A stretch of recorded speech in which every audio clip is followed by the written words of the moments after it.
அஸ்ஸலாமு அலைக்கும் வரஹ்மத்துல்லாஹி வபரகாத்துஹு. தினமும் ஓர் உபதேசம். அல்லாஹுவுக்கு அஞ்சுங்கள், உங்கள் பிள்ளைகளுக்கிடையே நீதி செலுத்துங்கள் என்று ரசூலுல்லாஹி ஸல்லல்லாஹு அலைஹி வஸல்லம் அவர்கள் கூறினார்கள். அறிவிப்பவர் நுஅ்மான் பின் பஷீர் ரலியல்லாஹு அன்ஹு. நூல் புகாரி, ஹதீஸ் எண் 2587. அன்பிற்குரிய அல்லாஹுவின் நல்லடியார்களே, நம்முடைய வாழ்வியல் நெறியாக நாம் ஏற்றிருக்கக்கூடிய இந்த இஸ்லாமிய மார்க்கம் நமக்கு பல கட்டளைகளை இட்டிருக்கிறது. அவற்றுள் ஒன்று, ஒவ்வொரு பெற்றோரும் தங்கள் பிள்ளைகளுக்கு மத்தியில் நீதமாக நடந்து கொள்ளுங்கள் என்பதாகும். பொதுவாக பிள்ளைகளுக்கு மத்தியில் பாசம் காட்டுவதில் வேறுபாடு இருப்பதை நாம் அனைவருமே அனுபவ ரீதியாக உணர்ந்து வைத்திருக்கிறோம்.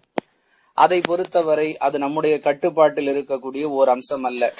யார் மீது அதிகமான அன்பு ஏற்படுகிறது, யார் மீது குறைவான அன்பு ஏற்படுகிறது என்பதை கண்காணித்து அதை சமன் செய்யக்கூடிய ஆற்றலையும் கட்டுப்பாட்டையும் அல்லாஹ் நமக்கு வழங்கவில்லை.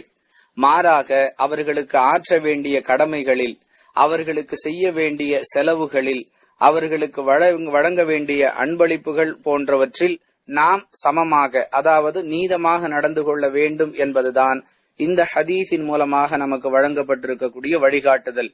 நானும் எவ்வளவோ முயற்சித்து பார்க்கிறேன். பெரிய மகனை விட சிறிய மகன் மீது அன்பு அதிகமாகி விடுகிறது. இதற்காகவும் நான் அல்லாஹ்விடத்திலே குற்றம் பிடிக்கப்படுவேனா என்று ஒருவர் கேட்பாரேயானால் அது மார்க்க ரீதியாக தவறு என்று சொல்ல முடியாது. ஏனென்றால் அன்பு செலுத்துதல் என்பது உள்ளம் சம்பந்தப்பட்ட ஒரு நிகழ்வு. அது குறித்து இந்த ஹதீஸ் பேசவில்லை. மாறாக அவர்களுக்கு வழங்கக்கூடியவற்றில் வெளிப்படையான நடவடிக்கைகளில் நாம் நீதமாக இருக்க வேண்டும் என்பதுதான் இந்த உபதேசத்திலிருந்து நமக்கு கிடைக்கக்கூடிய பாடம்.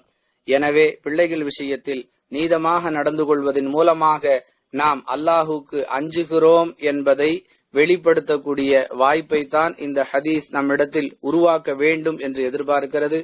இதை புரிந்து நடந்து கொள்வதற்கு, அதாவது பிள்ளைகளுக்கு மத்தியிலே நீதமாக நடக்கக்கூடிய விஷயத்தில் அல்லாஹுவை அஞ்சு நடப்பதற்கு அல்லாஹ் நமக்கு உதவி செய்வானாக. வாஹிரு தவானா அல்ஹம்துலில்லாஹி ரப்பில் ஆலமீன். அஸ்ஸலாமு அலைக்கும் வரஹ்மத்துல்லாஹி வபரகாத்துஹு.